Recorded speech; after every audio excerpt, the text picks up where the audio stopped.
Hey everyone, and welcome to our final video of 2018. If you just got done with our previous video, the top worst films of 2018, obviously the flip side to that, we are now giving our top 5 best of 2018. As I mentioned before, it's been a very mixed bag year for films. I think we've had some very good ones towards the tail end of the year. But right up until the summer period, I thought this movie year was the absolute pits. There was a lot of bad ones. But we're here to celebrate the good ones now. So go and watch our worst list there, and then come back to this one. I think we're going to stick with the same order. It was a good order that we had before. I think it was me, Tate, George. We'll go from 5, 4, 3, 2, and then we'll give our honorable mentions, and then we'll get to the moment you've all been waiting for, our number ones of the year. I think we're going to have a few crossovers with this one. I've got that impression, in that it is a very sort of truncated year for good films. But are we going straight to the lists, or let's go straight to the lists? Okay, my number 5 of the year is Creed 2. This was the first Rocky movie that I've ever seen in the cinema, and I will never forget that experience. I'm a huge Rocky fan. Every single entry of the franchise, yes, even Rocky 5. And what Ryan Coogler did with the first Creed movie was absolutely outstanding. It's the best soft reboot of the franchise. I've always said that, and I still stand by that. Going into this movie, I was a little bit hesitant. I was like, can they recapture the magic? It was a new director coming on board, Stephen Capel Jr., I think his name is. But like, you know, and then they started announcing that the Dragos were coming back into it. We were going to get the rematch that we've all been waiting for since the, Rocky 4 came out. And it was fantastic. It was a great drama piece. It advanced the character of Rocky, Creed himself and his family, as well as the Dragos. It gave like real good substance and characterization to villains that in Rocky 4 were kind of there just to be the super Russian big boss bad guy. It gave a lot of depth to that character. As well as that, you had incredible boxing, very, very motivational montage sequences. It was the whole package. It was everything I wanted. I would love to see a Creed 3, but I know that Sylvester Stallone's talked about that, he's retiring the character with this movie. It's a good place to end it if it is, but I would like to see another one. I had an absolute blast. There was impact behind every single punch in the movie. People were wincing with every punch, and, they were intense sequences. It was brilliantly shot. Absolutely loved it. It had to be in my top 5. I knew it was going to get in there, but that is my number 5 pick for best. Okay, my number 5 pick is Black Klansman. Don't speak about it too much. Excellent film. Really enjoyed it. Loved the characters, loved the directing, and it had a very strong message. And honestly, I love Spike Lee as a director, and this is one of his best. My number 5 is also going to be very short, because I'm sure it's this one else's. Mine's Infinity War. Yep. Yeah. I think people probably thought that's 5th, but we'll get into that conversation later on. Chris, back to you. Yes, my number 4, and this is probably another conversation you can have later, Spider-Man Into the Spider-Verse. No, that's my number 4 as well. Oh, is it? Okay. Oh, you two can just talk it out now then. Yeah, this but no spoilers because I haven't seen it yet. Okay, no. Well, we won't do any spoilers. This is a film that George got done with watching a couple of hours ago. I'm very, very glad he got it in, because it was highly recommended from me and like everyone else, and him being a Spider-Man fan, I knew that he'd love it. This is without a doubt the best animated film of the year. One of the best animated films I've seen in the last 10 years. What it's done for animation. It's kind of a genre where you kind of hit a wall. You've seen everything you can with computer animation. You've seen everything you can with 2D. This is bringing in so many different animation techniques that it becomes its own thing. It feels very unique. It toes the line. Like, you're watching the movie. There comes a point in the movie where you forget you're watching an animated film, and it almost weirdly transcends into Uncanny Valley live action, which was fantastic. It's one of the best Spider-Man stories out there. One of the best Spider-Man films, one of the best comic book films. Great ensemble cast, phenomenal writing, amazing style, very well suited to animation. If they do try and replicate this with another animated film, I don't know if it will have the same impact that this one did, but I had an absolute blast with this. It's emotional, it's action-packed, it's everything you want from a Spider-Man story, and kind of introduced me to the character of Miles Morales as well for the first time. I was very excited to see this. This year's been a fantastic year for Spider-Man. As you said to me, and I'm thinking today, you've had Tom Holland die on screen. You've had the incredible PS4 Spider-Man game, which is my game of the year. And you've had this to kind of top it all off, which has been fantastic. And like I said, I really wanted to get to it. I've had plans cancelled, not been able to see it. Woke up this morning. There was a cinema showing at an hour and 15 minutes after I woke up. I got showered, bought a ticket, went there, got in and out, back here for this video. And I had so much hype on this. The Rotten Tomatoes score, the audience perception. Didn't think it could deliver as high as people made out to be, but it did and surpassed that. I was blown away at not only the not I don't want to say references because that already cheapens my opinion of it, but the connection that they have with the originals kind of Spider-Man, like how they treat each interpretation of the Spider-Man character was so well done across like noir, the sort of the Tobey Maguire one, basically even the 60s one. There's so much there that they get the balance right. And you love Miles Morales. He's a great lead character. For a lot of people that don't know a lot about Miles Morales, it's a beautiful sort of origin. It's an origin film. And as much as it's connected to the others, it's a very good origin film. It's got emotion. The animation style. I mean, I'm not the biggest animation fan. No, that sounds horrible. I'm a fan of animation, but I don't go out of my way to see all the animated films, if that makes sense. With animation, I very much see a couple a year, not too many. So it's always hard to have that opinion of what is great animation. This looked groundbreaking. I've not seen any animation like this before. It looked beautiful on the big screen. And I think having the quirkiness of, was it Phil Lord that wrote it in the end? Yeah.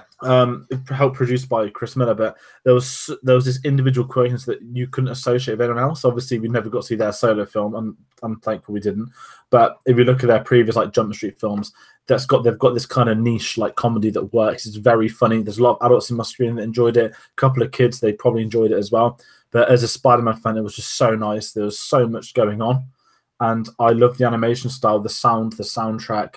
Everything about this film was perfect, and it's going to open up an audience to Miles Morales. Without me ranting and venting about what's happened to the Spider-Man franchise over the last so and so years, this was so nice to see on the big screen. And I'm happy that Miles Morales has made that jump to the big screen, because personally, that should have been to me what the MCU went with, but that's not the conversation for that. But then this has got an audience, this has got critics, this should pick up best animated film in the Oscars. Yeah.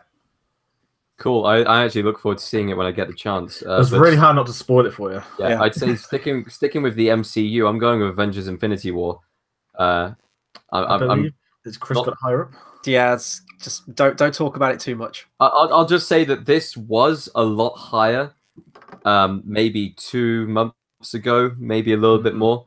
But there have been so many good films in the last few months that have kind of come in and overshadowed it. And I'd say that it was probably the most entertaining film of the year, by the fact that I was just coming out of that screening. I was so shocked with what had kind of taken place. And I will say it's Marvel's probably best film. I'd happily say that to this date. I think it has surpassed the Captain America, Winter Soldier, and Civil War.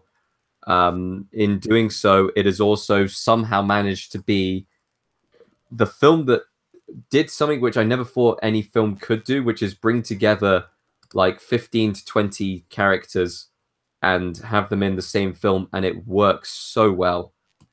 I can't stop praising this film. Okay, so on to number 3 pick now, yeah? Yep, number 3. So my list has just like been constantly rotating around these couple of movies, but I think I've settled on this. My number 3 is Avengers: Infinity War. I did have it as my number 1, sort of rearranged it. It's between a definite 2. But Avengers: Infinity War did something that I thought would never happen. So at that point, I very much had superhero fatigue when it was coming out. There'd been a lot of, I know that everyone loves Black Panther, but I wasn't too keen on that one. A few of the other ones that came out before, like Thor Ragnarok, Homecoming, Guardians of the Galaxy 2, I didn't like. I was pretty much down in the dumps with the Marvel movies at this point, and I knew it was Avengers film, and I had to go out of obligation anyway. I was astounded what the Russo brothers did with this movie. To have a cast, this big, absolutely massive ensemble cast, to advance the stories from their own unique films and series, but also it being its own story. And inherently, like, this is Thanos' film, a character who has been mentioned but hasn't been bigged up perhaps as much as he could have been in the overall franchise. It was his film, and Josh Brolin was phenomenal as that character. Great writing, and just to go with that ending, we ultimately know how it's all going to pan out. Like, we know that most of the ones that, you know, have sadly bowed out will definitely come back, and that they've announced all of their future films after Endgame. But that doesn't take away from the quality of that ending, and I think it was very poignant for a lot of people, and it did hit those emotional beats. And then you kind of just sit back and, like, I was just watching all this like stuff happen with all these characters, thinking like, you know, Marvel have done it. Like, a lot of their films I haven't enjoyed, a lot I have. But to go in 2008 with that plan, and then to see that, I know Endgame's kind of going to be the ultimate big ending, but for all intents and purposes, Infinity War was that movie. It was fantastic. They nailed it. And, that slow 10-year setup leads to that. And it was fantastic. So Avengers Infinity War is my number 3 pick. I mean, it was outstanding. Yeah. Seeing that at the cinema, the first film to be fully shot on IMAX 100%, overtook Dunkirk, which was like 96%. It had the click we can all talk about now. Everyone's seen it. Everyone knows it. What it's done just for pop culture of what's come afterwards. Thanos, one of the most compelling villains in years, balancing that mega cast. It was a joy to watch. I saw it 4 times at cinema. The most times I saw I've seen it about 4 times as well. I kept waiting for it to get worse, and it never has. It like the epic battle scene with like Black Panther on the battlefield. Like there are still moments. The Thor scene, right, with Stormbreaker. Like it's some of the best superhero moments ever in any comic book movie. I've seen a video cut of Thor arriving on the battlefield with Immigrant Song playing. Which I've seen that. It's still really cool. good. And I think it had a great... What the Marvel films has missed has been an identifiable score. And this film has the second best Marvel score ever done, behind Black Panther's. I still listen to the song, or the part, Even For You, the part with Gamora. That music, when that swelled, oh my God. Wow. Jesus. It's such a great score. And what I hope next year with Endgame is that not only does Endgame be great, and we want it to be great, I hope Endgame doesn't have an impact that affects how we look at Infinity War. Of course, the likelihood is that we know characters are going to come back from the dead, but what the spoilers are is the matter of how are they coming back, and what is, people. It's like Infinity War. Deep down, we all knew he was going to click his fingers, but it's the journey of getting to that stage and what happens since. This is Endgame. We probably know it. I mean, there's a Spider-Man film coming out in July, and he's currently dust, which is a shame. He's coming back to a film, but I hope Endgame still makes Infinity War great, and I hope that Endgame doesn't affect Infinity War. And looking back, be like, oh, it was kind of dampened how you look at that film. I really hope it's the opposite. But Infinity War was the event film of the year that everyone saw, and rightly so, and it delivered on that event status. Yeah. Cool. So we're on to my number 3 now, and I had a debate here in my head because I had 2 films listed down here at my number 3 slot, and I was debating on which one was the more important film because this was my important film slot. So I ended up sending Roma to the honorable mentions, and I kept They Shall Not Grow Old on the list. Nice. And this film is the most important film, I'd say, of wow, I can't even name it, because this film opened up the idea that with the push of a button, with the technology that was invented with this film, the technology which they use, with a push of a button, you can now restore footage from any historical event that has been recorded in black and white and make it feel real. Make you, like, I was transported there. I was on the battlefield when watching this film, and I saw it in cinema opening night release, and I was probably the youngest person in the audience, but I'll tell you this now, almost every single person in the audience teared up at least at one point. This is one of those kind of films where it felt so real, and for something that I didn't really know much about beforehand, or something that I wasn't really overly invested in, as I'm probably more invested into World War II and kind of with the history of World War II. I didn't really know much about World War One, and I came away from it just completely transformed. Like, it was phenomenal. And I know that it got a rescreening on BBC One, and I know that it's being given a wide release in America, or a wider release in America. I'm not sure if that's happened yet or not. I think it's out on video now, isn't it? I don't know if it is for US people, but either way, this was the most important film of the year. And I really hope that more people go see it, because Peter Jackson has done absolute wonders with this. I'm happy you brought that up because it was honorable mention for me. I only saw it this week. So when we spoke about like Dunkirk, any war films, I've always been like my history, especially the war stuff. Studied at school, it's something I was keen on, something I like to learn.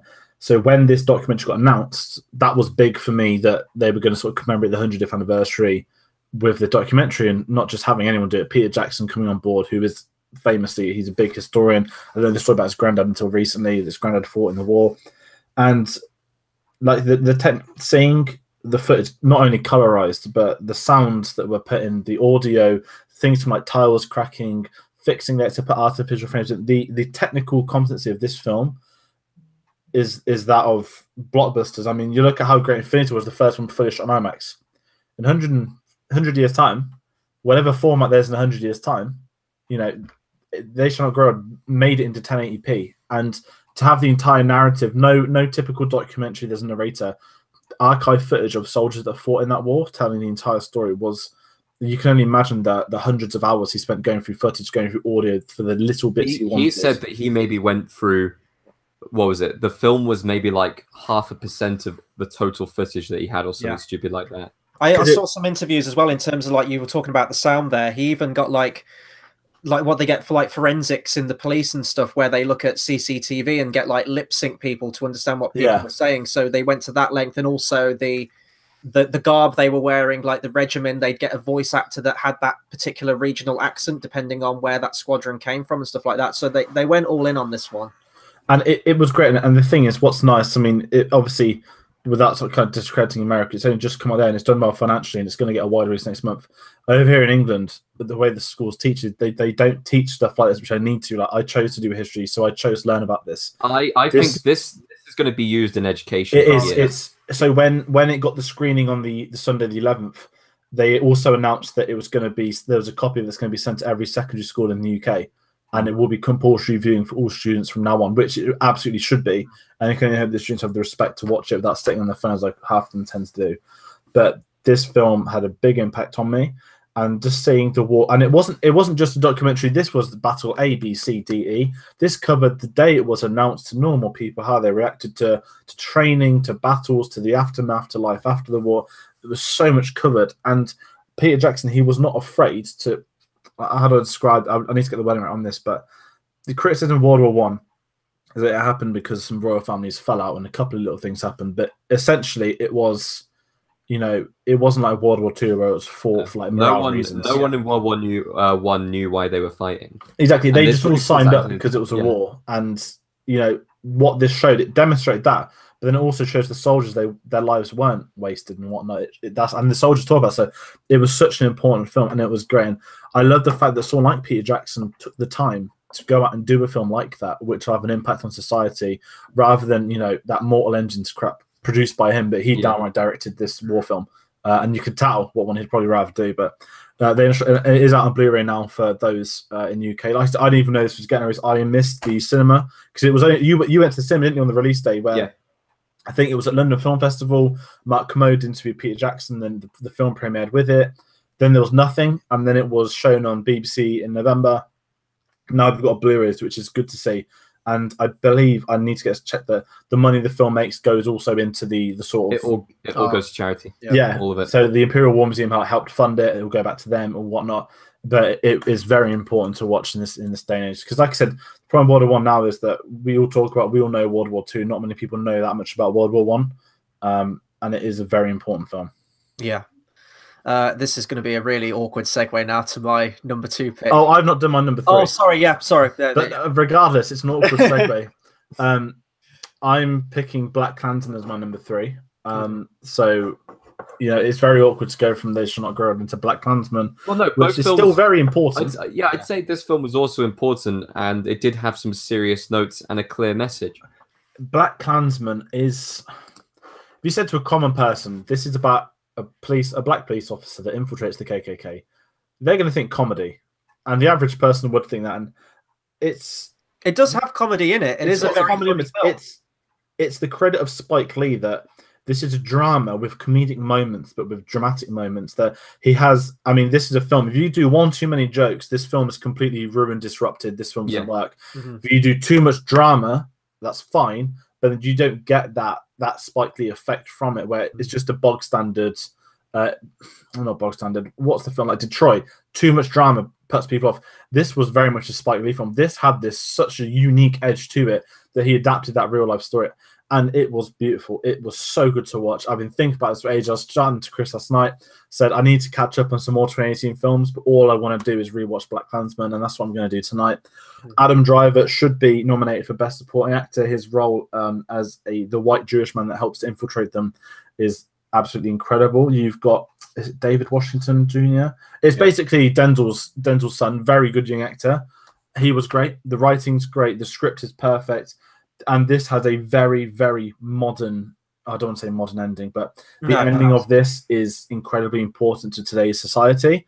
And, you know, this film might make the odd joke that's actually kind of really, like, not upsetting, but, you know, they talk about head of the Ku Klux. The irony is, like, so there's a joke when it's, you know, head of the Ku Klux Klan's Topher Grace, and then he turns and goes, God, I hope we'll never get a present like that in the future. And it's the kind of like wink, wink, nudge, nudge. But it was funny, but it's kind of sad at the same time because that's what it is like. And BlacKkKlansman, it's an important film. It's a great film.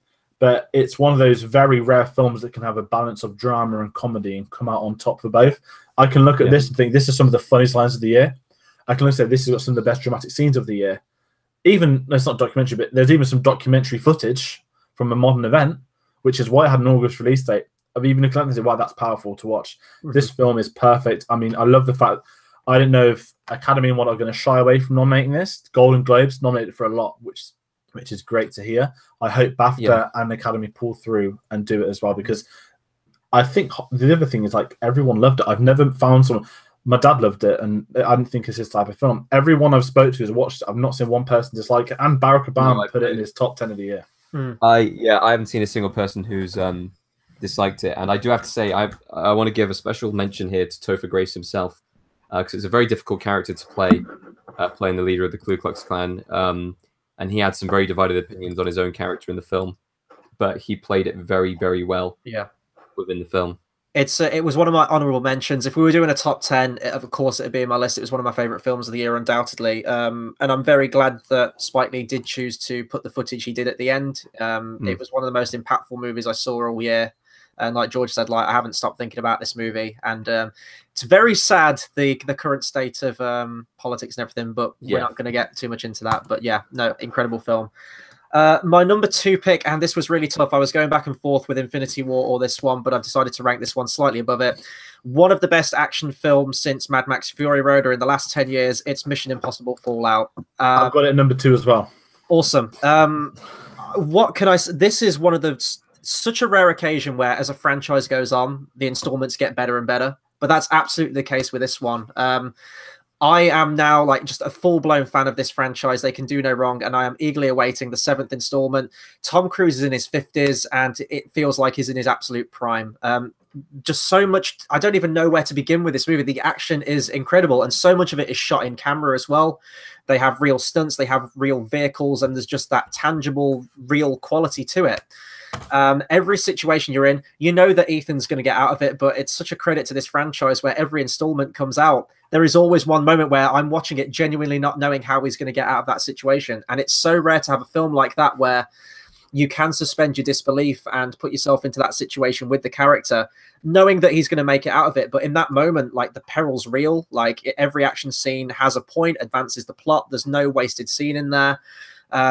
Great music, great staging, just everything. It's an when you watch this movie, it feels like that someone's gone in with like an agenda, like everyone's got it perfectly planned out, perfectly filmed. I don't know what else I can say about this film. It's phenomenal. As soon as I've got done on this stream, I'm going to go and watch it. So yeah, so my number 2 pick is Mission Impossible Fallout. And I'll kind of take kind of leapfrog you because I've got go for it. Mission Impossible Fallout. It's not only one of the action films of the year. This is one of the truly great lifetime action films. This is the best action film since Mad Max Fury Road. This is better than Mad Max Fury Road. This is on par. I don't really count the down as an action film, but it's, to me, this is on that scale of, in 10 years' time, what are you going to talk about, George, from 2018? Mission Impossible Fallout. This film is just truly fun, and it annoys me. I get bored of saying, I hate the phrase, this film series gets better every time, because it's such an overused phrase. But in this franchise, right, if I rank my 6 very quickly, it goes 2, 1, 3, 4, 5, 6. How many franchises genuinely, and that's not just me. if you chat to 90% of people that like Mission Impossible, it's a very similar order, but there is 100% consistency that they are getting better as every film comes along. You might get the odd one switched around, but Fallout was It's like the Fast and Furious films, right? Yeah, but this is I say this is real. At least these are like real stunts. Yeah, like, no, absolutely. The fact that Tom Cruise broke his ankle, tried to carry on that day, didn't work, delayed filming 3 weeks. The scene of him running across the buildings is with a broken ankle. He still filmed those, knowing with his injury, because he is a warrior. And people take Tom Cruise because it's Scientology. I don't really care about that. That's not my business. I've always been about religion and whatnot. You can't fault the man's passion and commitment to cinema and what he wants to do.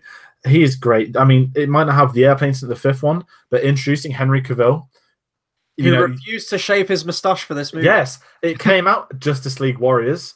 Henry Cavill was actually asked, "Do you want to shave?" No, I want to get Mission Impossible done. That's when you know that he's really, that's more or less knowing he's done with Superman. But Mission Impossible Fallout, there is no scene wasted, no character wasted, no moment wasted. From the first minute, you're hooked. From the last minute, you're like, "I want more. I just want more," and then you want to rewatch it. It's truly special, and I don't like. And I'll say this, like I said in our review, like Mission Impossible 5. What do they do next? I don't know. They'll think of something. I will say that I did enjoy it. It's probably my favorite Mission Impossible film, but previously number 3 was my favorite because I love Philip Seymour Hoffman in that film. We're moving on to my number 2 now, and this is a Netflix film. This is The Ballad of Buster Scruggs. Don't talk too much. Thank you, Chris. You might as well go next because Chris. Chris, your number 1's next, so we may as well just talk it out now. Yeah. I'm in love with anthologies. Anthologies, multiple stories told with various different means and ways. And this is probably the best anthology film I've ever seen. This was incredible. The Coen brothers have managed to pull something completely out of the bag, which I was not expecting it. All 6 stories in this film are amazing. All 6 stories could easily have taken up this slot. And there is one special film which has taken the number 1. But other than that, this would have been a clear winner. I can't really give, I can't stop the praise for this film. My favorite was Meal Ticket, which I know wasn't Chris's favorite, because with Chris, it changes every single day which one's his favorite. But the inventiveness of every single story, the cinematography, the storytelling, the characters, I'm just in love with this film. And thank God it's on Netflix, because I can just watch it on repeat. And I've probably seen it. I have done. It was released maybe like a month ago, and I've seen it 5 times. Yeah. I've never done that with a film before. And it has me genuinely excited. And this is probably going to be one of those films where I think maybe 10 years' time, I'll look back and I'll go, this should have been number 1. But for now, it's at number 2.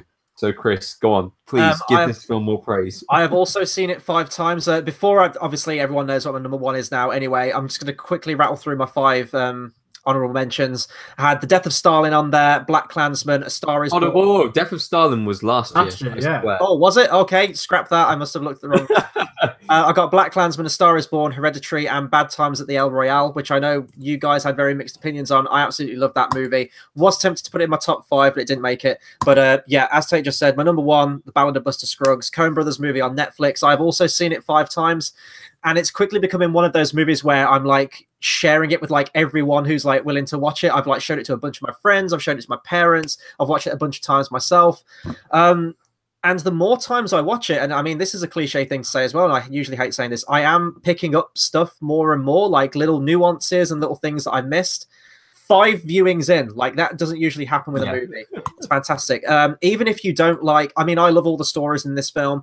Even if you don't, there's something in there for you. It's obviously a Western anthology movie, very, very different stories throughout, but the writing just burns off the page. My favorite story is the first one, The Ballad of Buster Scruggs. I also love Mortal Remains, which is the final story.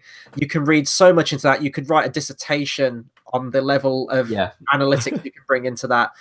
It's just great. As you said, the cinematography, the writing especially. I really hope that this movie gets nominated for Best Original Screenplay, but I know that's still that weird thing. It's a Netflix movie. I think Roma is breaking the mold here because it's being nominated for a lot of stuff. So maybe there might be a sneaking chance that Ballad of Brussels Sprouts gets nominated. I think it should win, but it won't because I feel like Vice is probably going to win it instead. Yeah. But yeah, we can dream. And I mean, this movie came out for me at exactly the right time. As I've said on the channel before, I've never been a Coen Brothers fan. Not to say they make bad movies, but I don't get their movies. They're just not my kind of films. I never gravitated towards them. So when I heard they were doing this one, I was really on the fence as to whether I'd like it. Red Dead Redemption had come out a few weeks beforehand, so I was already in the Western hype, and then this movie just topped it up so nicely. They must have planned that. They must have known. Yeah, maybe that tied in so well. Yeah, so well. But phenomenal cast, great writing, beautiful location shooting. It's everything you want. And as a Western fan, it's definitely one of my favorite Western movies. And it's nice to see anthology movies come back. They're a very rare movie, and they're very hard to get right as well. This one absolutely knocked it out of the park. Very different movie to some of the other ones on my list, but there are very few films where you immediately demand a sequel and another Six Tales, and we've spoken about it before. I've had loads of ideas for like writing up like what could be the next scenarios for more Western stories that they could do here. But knowing Netflix, this probably will get a sequel, and the Coen Brothers probably would do it. Absolutely, as it's done so well. Yeah, I hope they do. But yeah, that's my number one pick. So, but nice. Let me tell you, buddy, there's another film. One coming over yonder that was better for me at least. A film where I went into it with zero expectations. I'd only seen the trailer and I'd heard the song that came with it, and it's a film that's popular, and popular films don't usually sit right with me at the number one spot. Last few years I've been picking like indie films, like I was picking like Me, Old Dying Girl, Loving Vincent, like these films that are coming in, Kubo and the Two Strings. And suddenly we have this one film which I'm pretty sure is going to go and win Best Picture at the Oscars. I know where you're going with this, Tate. We both cried at it, right? I've not seen this yet. Let's just say that it's going to win Best Film at the Oscars, and it deserves to, because I think everyone should be fully credited for this film. Bradley Cooper, take a bow. Lady Gaga, take a bow. A Star is Born is a star of a film. And there's very few times where just the expectations were so kind of low, but ended up being my favorite film of the year. But not only that, like the best film of the year. It's amazing. It's so good. Every single part of this film is remake of the same movie, right? Isn't it? Or the third remake or something? It's the fourth. It's the fourth incarnation of A Star is Born.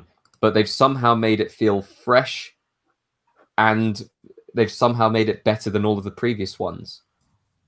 And it's one of those films where we watched it again very recently here in the house in Austria, and I started welling up again, and I felt that emotion all over again.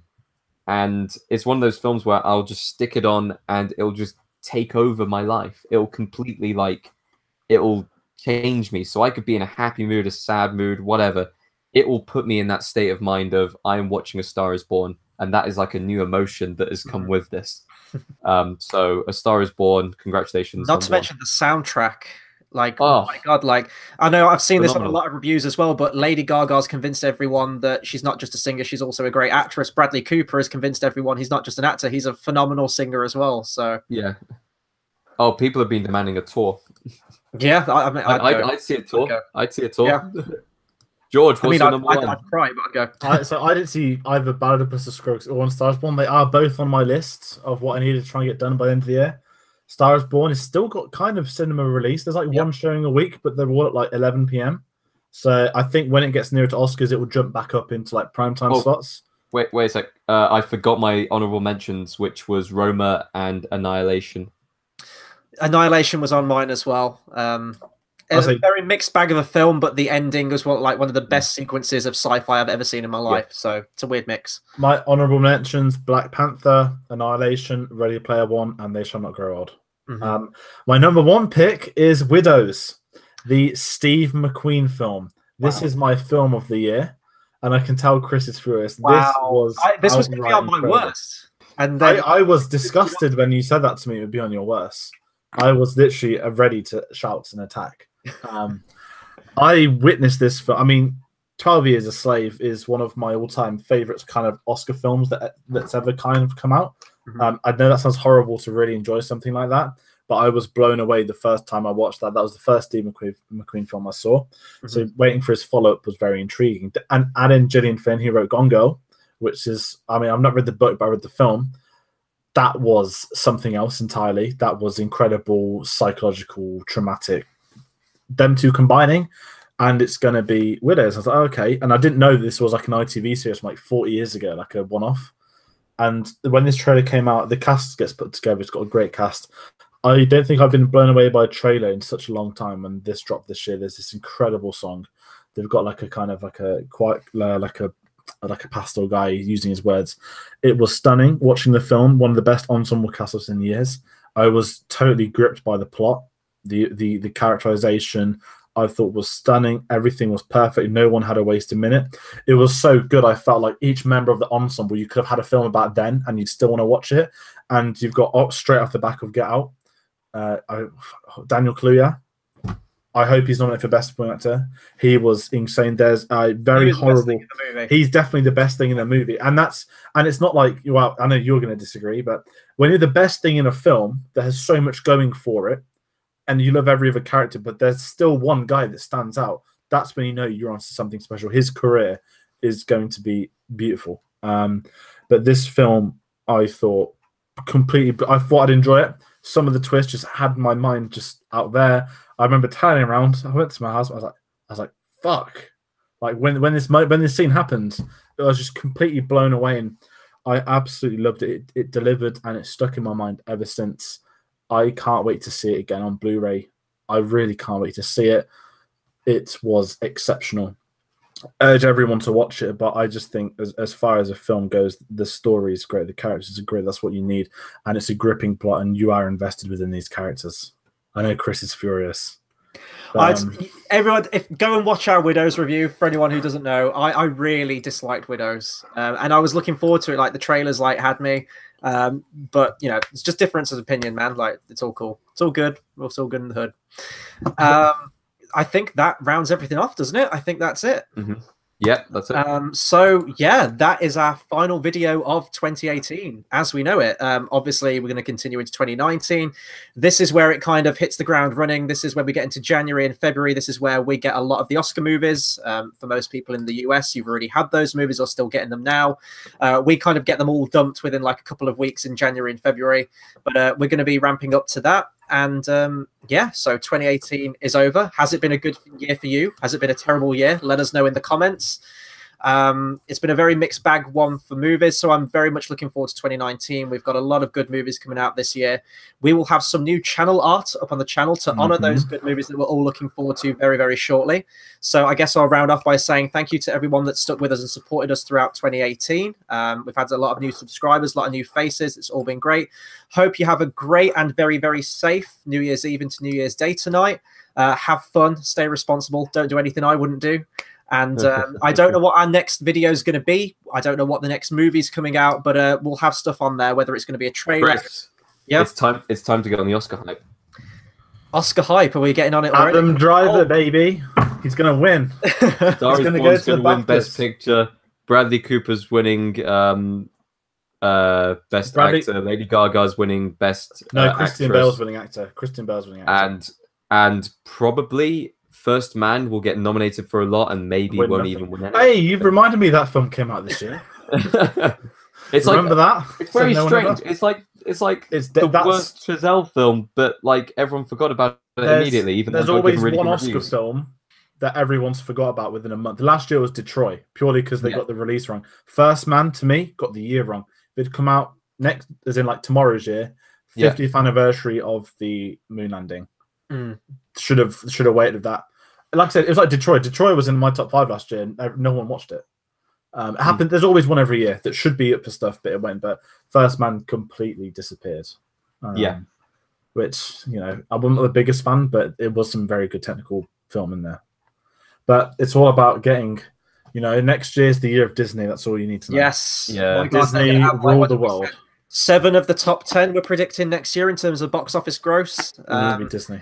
Dumbo, Lion King, all the Marvel movies, all the Star Wars movies, it's all happening with Disney, and it doesn't look like that's going to change anytime soon. But yeah, no, thank you for everyone who watched this video, watched all of our videos this year. We'll see you in 2019. See you guys.